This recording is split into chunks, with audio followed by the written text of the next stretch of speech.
having a sort of a legendary financier turn to you and say, let's start something. And being a typical woman, and I bet you no man would ever have said this, I said, surely if you want to start a headhunting firm, you should do it with somebody who's got more experience. Now, right now, I would tell any woman, don't ever say something like that, even if it's true. If you've ever wondered what it looks like when someone effortlessly bridges high finance, deep tech, and global security, and do it with equal parts gravitas and good humor, then you're about to meet a woman who embodies exactly that. I am delighted to welcome Karina Robinson, a leader whose career reads like a masterclass in influence, insight, and global impact. Karina is the CEO of Redcliffe Advisory, where she works shoulder to shoulder with top chairs and CEOs navigating some of the most complex strategic landscapes. I was involved in, as one of many, designing NATO's quantum strategy. She has a reputation as a benign disruptor and sits on the board of Atlanti, as well as advising multiverse computing, which is one of Europe's leading quantum and AI scale-ups. Karina also founded the City Quantum and AI Summit, which is now a key hub connecting the quantum ecosystem. In the City of London, Karina's chaired the Lord Mayor's Appeal Advisory Board, served as a past master of the Worshipful Company of International Bankers, and she is, of course, an honorary fellow of the Chartered Institute for Securities and Investment. Her earlier chapters include co-running Robinson Hambro with the legendary city financier Rupert Hambro, journalism at the Banker and Bloomberg, and the London School of Economics. It's very easy to feel compassionate for your friends, for the people you love. But it's much more difficult for people you don't like or who don't seem to like you. And one of the things it taught me was that... Quick note before we start. If you have enjoyed this podcast and want to support our incredible guests, please follow Low to Grow Podcast on Instagram and TikTok. Welcome to Low to Grow, the podcast transforming life's toughest moments into opportunity for growth. I'm Annie, a Forbes Under 30 technology founder whose entrepreneurship journey ran parallel to a mental health awakening. In every episode, I sit down with inspiring individuals and delve into how they managed to turn their personal or professional challenges into opportunities for growth. If you're facing uncertainty in your life, feeling down, or simply need a kick of inspiration to keep moving forward, this is your space for the honest and uplifting conversations that you will want to hear. Hit follow so you never miss an episode, and let's dive in. Karina, welcome to the Low to Grow podcast. Who do you want to be listening to our conversation today? Annie, I think I'd like anybody who's faced challenges in their personal and professional life, and even more so if they've faced the two of them together. Karina, where does your journey start? My journey arguably, started, I was a journalist for many, many years and loved being a journalist. And then I got to 45 and I thought, well, I don't want to be a 60-year-old journalist. And I'm now 63, so I'm not. Okay, so I got there. But it wasn't straightforward at all. Half of my life should be about giving back. And I went to see the chairman of a headhunting firm about being a trustee in a charity. And then he said, come and join me and co-lead the board search, because you spent your time interviewing finance ministers, presidents, you're comfortable at board level.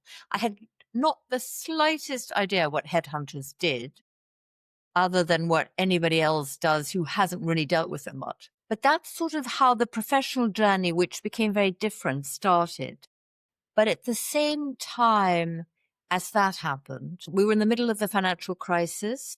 And my husband died. He committed suicide. And it was obviously incredibly tough emotionally because I'd found my soulmate. And to lose your soulmate was pretty difficult. And we had a boy, a 7-year-old boy. Now, the reason I'm talking about it is because if I think about 2008 versus now, 2026, we've come a long way in talking about mental health. And at that time, a lot of people didn't know how to respond to me. Everybody was loving and kind. Strangers were loving and kind, but people don't know how to talk to somebody who's lost somebody they love through suicide. And one of the things I did, and this is interestingly just coming out now talking to you, is at his memorial, I talked about what a wonderful man he was, but I also made a few jokes about when we met and a few misunderstandings we had, because I think when bad things happen to you, don't ever forget all the good things. It's such a cliche, but I was very grateful that I had him in my life for 10 years. And if you have to suffer, well, better to have loved and lost than not to have loved at all. The other challenge that came out of that is I needed to earn a living. I'd had a great life, doing lots of interesting jobs, but none of them paid very well. I didn't really know how to find something that would pay well. So anyway, I joined this headhunting firm and I co-led the board search. And then I was fired after 9 months. So that wasn't great.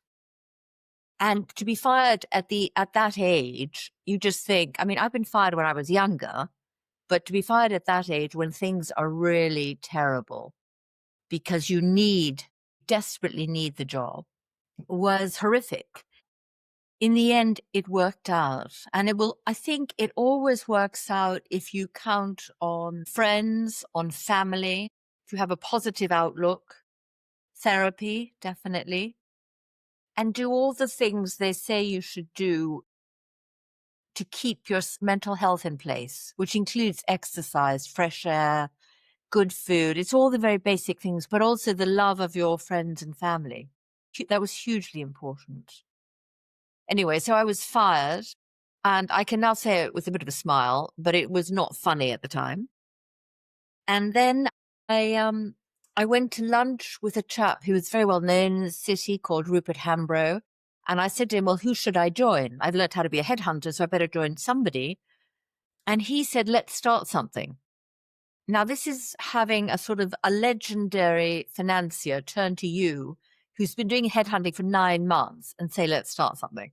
And being a typical woman, and I bet you no man would ever have said this, I said, surely if you want to start a headhunting firm, you should do it with somebody who's got more experience. Now, right now, I would tell any woman, don't ever say something like that, even if it's true. He didn't especially want to start a headhunting firm, but he thought it might be quite fun. It had come up because that's what I knew how to do. Anyway, luckily he ignored me and I went off to put together a business plan. I had written about the Mexican financial system, the Pakistani financial system. I'd interviewed central bank governors, but I'd never done a business plan in my life.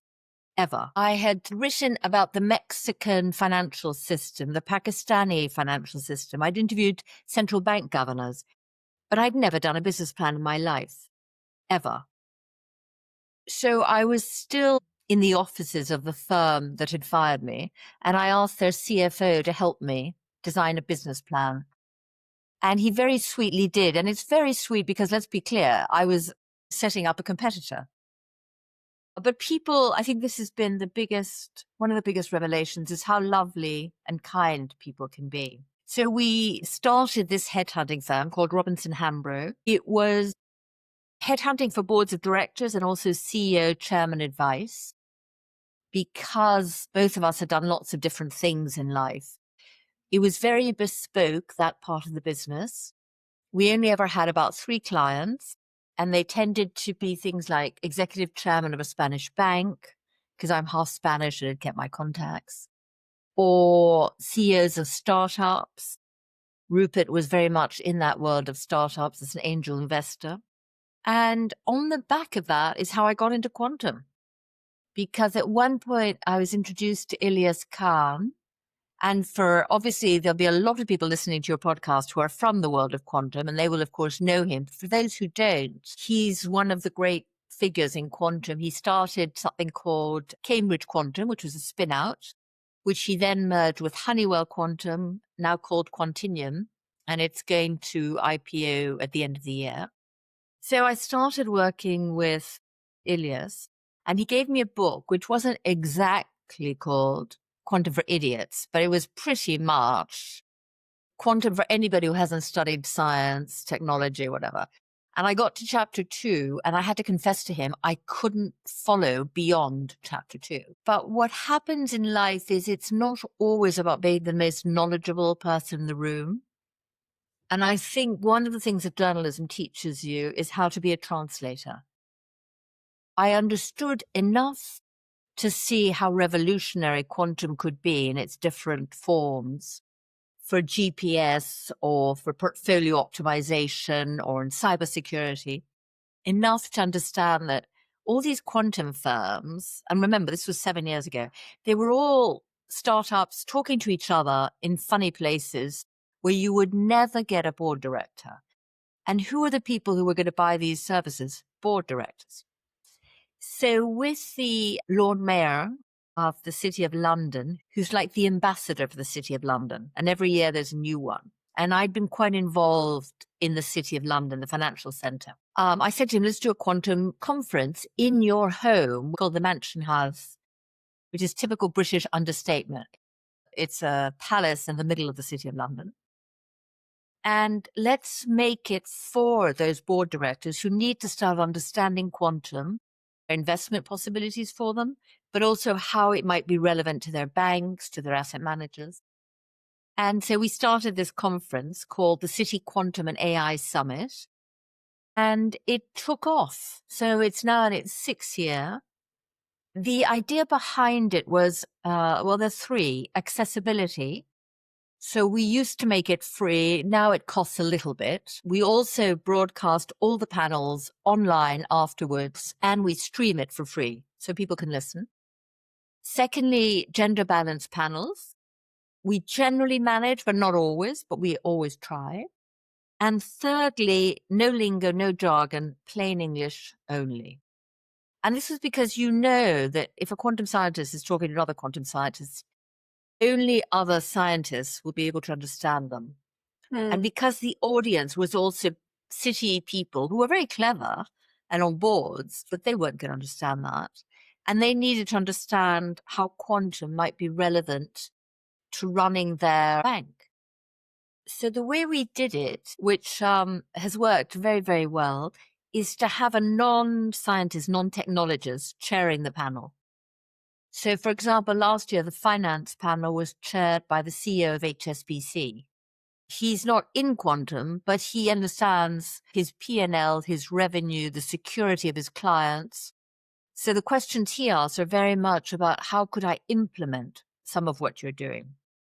Then 3 years ago, I think when Ukraine was invaded, I brought in the defense side of it because it became obvious that we need to defend ourselves much more, and that this would also be a source of funds for some of these quantum startups.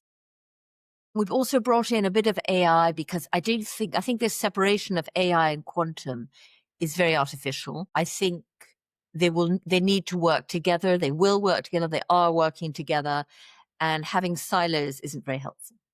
So we got that going. At the same time, Ilias had merged his company a few years later with Honeywell Quantum. I wasn't really needed anymore, and I thought I would see where else I could be useful. And 2 people I really respected said to me, the best science is a firm in Spain called Multiverse Computing. And that's how I joined Multiverse. I mean, I loved the fact that they were in San Sebastián, which has the best food in Spain, in all of Spain. And the way they got there, and actually this is a lesson about ecospheres. San Sebastián is really, a small city, or a big town, if you will. They have ended up with a quantum computer, one of IBM's quantum computers there, because the Basque government realized that quantum was going to be big, gave a great deal to multiverse computing. So they moved from Barcelona, which is a more obvious place for a quantum firm to be, to San Sebastián. And now all these other firms doing biotech, doing quantum, doing AI have moved there. They get great concessions on taxes and things. It's a lovely quality of life. And they've created, all these amazing jobs in the Basque country, which is, I remember talking to the minister of an Indian state where the Basque Country would fit in a tiny little corner. And I just said they knew what to do. And that's exactly what you need to reproduce, but at a larger level. Anyway, so I also advise multiverse computing, which is Europe's largest quantum AI scale-up. We're just raising our latest round, Series C, probably 500 million euros. One of the outstanding things we do is we compress large language models, because right now we're going to eat up the planet in terms of energy with large language models, and let alone the cost.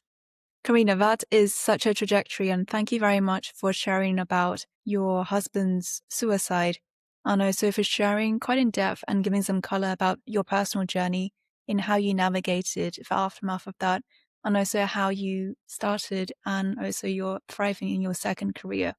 I actually really wanted to ask you, Karina, because what you do now spans quite a few core industries, so defense, quantum, and finance. And the roles that you play has gone from being a journalist to helping with executive search to advising CEOs and also chairs of boards. What do you think changed the most for yourself over, say, the past 5 to 10 years? I think what's changed is, I think, to realize how useful you are.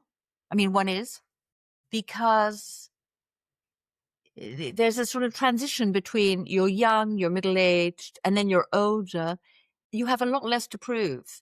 By now, I'm always very comfortable saying, I don't understand what you're talking about. Can you explain it in layman language? So that gives great confidence. And also to realize what your purpose is. I always wanted an interesting life. That's what I'd asked for. When I was 14, a friend of mine said, what do you want out of life? And I said, I want an interesting life. And it has been. But one also wants to give back. And I realized that bringing people together is one of the ways I can do it. You mentioned defense. I was involved in, as one of many, designing NATO's quantum strategy. I've then become involved in a great organization called Mission Link. And what it is in the UK, but it's based on a US one. People who are ex-intelligence services, ex-military, ex-Air Force, they've come together, and it's a not-for-profit, and you mentor and you help the CEOs and founders of startups that have technology that can either be defense or civilian or dual use. And that is an amazing thing to be able to do. And I did want to mention these two books that did help me on my journey a lot. And they're very relevant to this in that they're about compassion. So let me just go off to a little bit to the side with this. The one thing all monotheistic religions, in fact, all religions share, is compassion. As an aim, compassion is something you should do. And I happened to pick up a book called The Compassionate Mind by Paul Gilbert.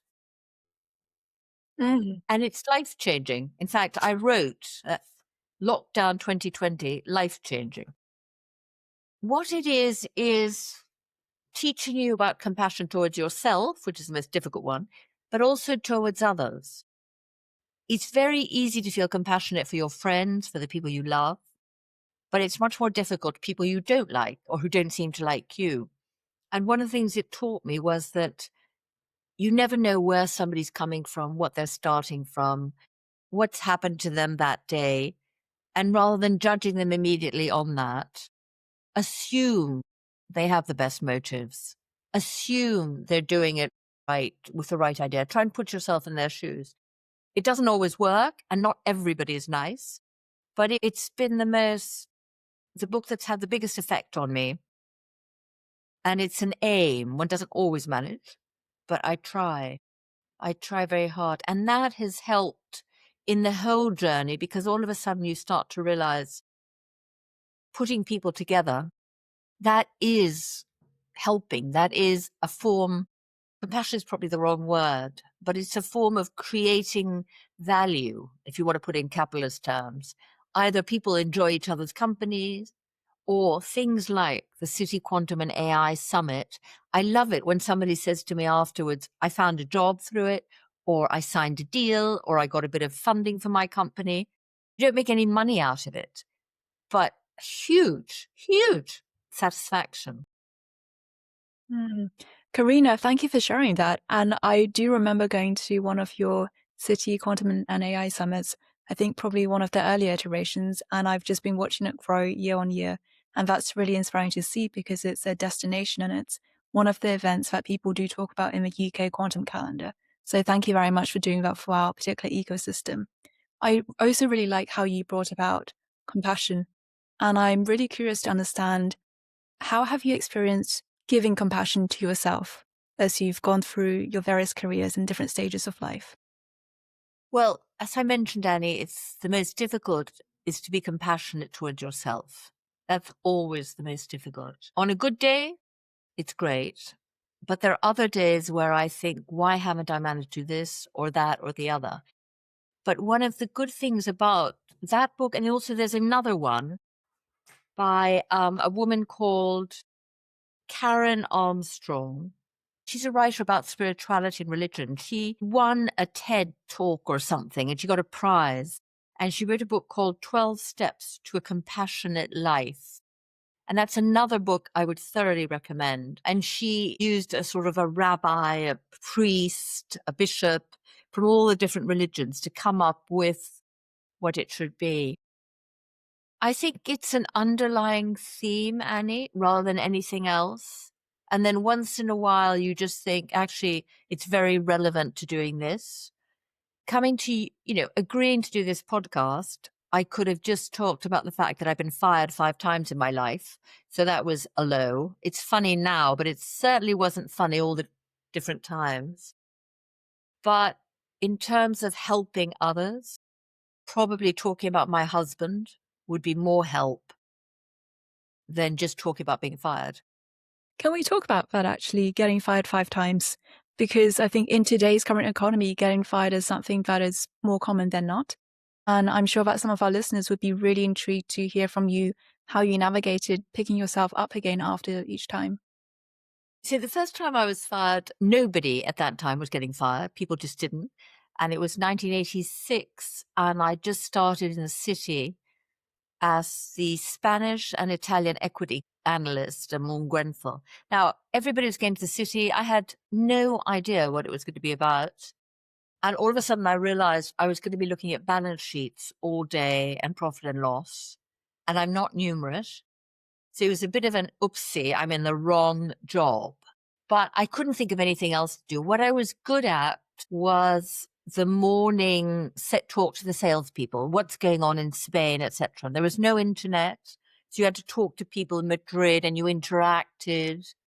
So when I was fired, and I got along very well with my boss, and afterwards, we've bumped into each other. It's been fine because he was absolutely right to fire me.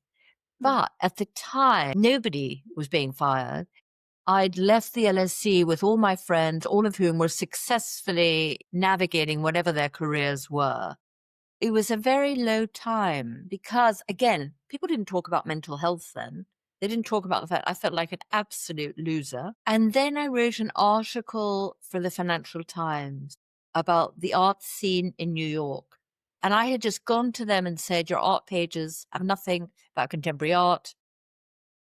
I mean, I knew a little bit. I'm interested, but I wasn't an expert. Anyway, I wrote an article for them. They published it. And I thought, I have had more fun writing this article, researching it, seeing it published, talking about it than I have had, in my year at Grenfell. And so then I got into journalism. It took a long time. That was, again, something where all my friends were climbing their little ladders and I wasn't. And I was doing freelance, but, freelance barely pays. And it's not a job you go to every day. So then I got a job at a sort of string shoe weekly newspaper, but then it was closed down a year later. And it took me another year and a half till I found a job at Standard & Poor's, and I started being a journalist, and then from then on it was Bloomberg and so forth. I did, in the interim, when I was trying to make some money, I joined a conference organizing company. after 3 months, the woman there fired me. She hadn't quite been told that I had been brought in as her successor, and she didn't want a successor. So I was out. But I didn't want to be a conference organizer. And yet here I am organizing a conference. So every single experience you have in life will come back and be useful. Everything. And so, I wish I'd enjoyed doing it more at the time. I mean, now I enjoy it tremendously because you meet amazing people and you bring them together. But at the time, that was difficult. Yeah, those are some of the times I've been fired, and I'm still here. You are. And back to your point about how life is so circular, it really is true. The skill sets that you have do come round and round, and also they allow you to pitch yourself and also be good at different opportunities when they do come along as well. Karina, can I ask, what actually kept you going on that path of getting to become a journalist in those early days when you started off doing freelancing? Because someone with your background, you could have easily gone to another corporate job that had been steady and just stayed there and had a steady paycheck. What was it internally that was really driving you to go after this dream of being a journalist? I think it's curiosity. I'm very lazy. So if you say to me, go off and learn about quantum or something, I find it really difficult. I mean, I'm not good at look up documents, whatever. But if you say to me, write an article about how quantum is going to be useful in life sciences, and I have a deadline, I will go and find out. And I think the happiness I get from having written something, not necessarily writing it because it's tough, is really worthwhile. And I love learning things and it forces me to. So right now I've got to write a piece on social mobility in the workforce. And it's a very difficult topic. And I'm trying to figure out how to do it. But, you're on fire with trying to figure out how. I think it's the intellectual stimulus and also meeting fascinating people. Because as a journalist, you can take little shortcuts to knowledge by talking to the most knowledgeable people. And that is a lot of fun. That's quite similar to why I really love doing my podcast, actually. It's getting to speak to people like yourself who have done really incredible and really inspirational things in their lives. Karina, I have to ask you, what AI tools do you personally enjoy using the most currently? I use Gemini, but I use a little bit of ChatGPT, but do I enjoy it? I mean, I wrote an article the other day. It was about what was going to face us in geopolitics this year. And somebody said to me, you're struggling with it. Why don't you just ask Chat or Gemini? And I thought, no, because the struggle has got to be part of the writing, of your learning and of using your mind. Now, having said that, I wrote my piece, then I had Chat write its piece. And of course, its piece was better than mine, Annie, which is really irritating. On the other hand, you don't get anything out of it. So I think we've got to be careful, use it much more. And I wish I had a friend who would just take me through a couple of hours of teaching me how to use AI better. But I also very much believe that without a mental struggle, it's like you can't outsource your muscles to somebody else. It's rather like, all this Ozempic, whatever. You're trying to outsource stuff. I can see it as an aid, but I think you've got to be really careful because you're outsourced part of what's being human. So I'm not the best example I'm an example of somebody who thinks is going to do amazing things, but also who's a bit wary. Can I turn that question around then? If you were back at the beginning of your career and you're just starting out in your career as a journalist in the current day, how do you think you would use or would try to use AI to really jumpstart that career? I mean, I would not recommend anybody become a journalist right now. I think there'll be fewer and fewer jobs. There are not many anyway now. And if you look at what's happened to journalism, there's very little responsible journalism. There used to be a certain idealism about it, about getting the story right, about trying to be objective. And that's gone out the window, except for very few newspapers. I mean, the Washington Post has just become, they've fired everybody, and it's just become a rag that supports Trump. I think you can use it for everything. I mean, in journalism, you can use it to write your stories. You can use it to research your stories. You can put in whatever a little bit of research you might have done. It'll come up with a great story in whatever style you want.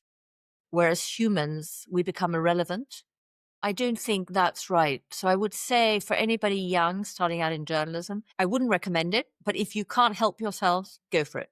Go for it. And you can use it for everything in journalism. Very useful. Very useful. Got it. Going back to an early point that you brought up, Karina, about navigating geopolitics and also your efforts in helping NATO to draft its quantum strategy, I realized that you also have some involvement on strengthening relationships between the UK and India. Could you share a bit about how you became involved in that and also what you're looking to achieve there? Yeah. I'll give you a little side story, Annie, which is about a mentor I had called Dame Fiona Woolf, who became the second Lord Mayor of the City of London, so the second sort of female ambassador for the City of London. And there have been, about 698 men. And she said her career, which had been a very distinguished career as an energy lawyer, she said, always lift up your hand and say yes when somebody asks for somebody to do something. And then she said, afterwards, you can regret and think, what have I done? How am I going to do this? But it'll force you to grow and do things. And so I've always followed that principle ever since I met her. And the India opportunity came up because, as you know, India and the UK have signed a free trade agreement in July last year. And nothing much has actually happened in terms of output from that trade deal. There are a number of reasons why not. And I think we need to shape the international trade system differently. We need to lower dependence on the US. India is a fascinating growing market with a huge educated population, and we should definitely be doing something more with them, and they should be doing more with us. So I was asked to join a group called the Global India Business Corridor. And although it's called Global India, it mainly focuses on the state of Maharashtra, which, and by the way, it took me like a year to learn how to say Maharashtra properly. It's the wealthiest state in India. It encompasses Mumbai, Pune, Bollywood, all of this. And they have a very active government, and they're looking to grow their quantum side. I'm also involved with the London School of Economics, where I'm an emeritus governor, and that's where I went to school. And I really would like the LSE to be more present in India. So on the theme of sort of, A, say yes to everything, and B, bringing people together, it just seemed like an obvious thing to join and see if I could help a bit. And it's certainly something that you're very good at, Karina, and making opportunities for collaboration to happen. That's something that really gives some sense of personal satisfaction for you. And I didn't quite realize that until we've had this conversation, actually. Karina, it's been a pleasure to have you on the Low to Grow podcast. Let me end by asking you one question, which is, what is one thing that you believe will allow more people to have better mental health? The most important thing is to talk about it. To talk about it with friends and family. But Annie, I can't answer your question because you're saying one thing. And the one thing I've learned is that you need a collection of things. You need the friends, you need the therapy, you need nature, and you need loving friends and family and exercise. So I can't answer your question. Okay. I'll answer with all those things. You're not the first one to say that to me. And I think it really, really re-emphasizes the point that mental health is a part of our human condition, and it's part of physical health, eating well, nutrition, sleep. So I'm actually very happy that you were able to also emphasize the importance of that point. Karina, thank you so much for your time today. It's been a pleasure to have you. Thank you, Annie. It's an absolute pleasure to be on this. And I hope this, like all your other podcasts on this theme, manage to help some people. That would be great. Thank you for listening. You excited for the next episode? Follow Low to Grow Podcast on Instagram and TikTok to keep in touch with new announcements.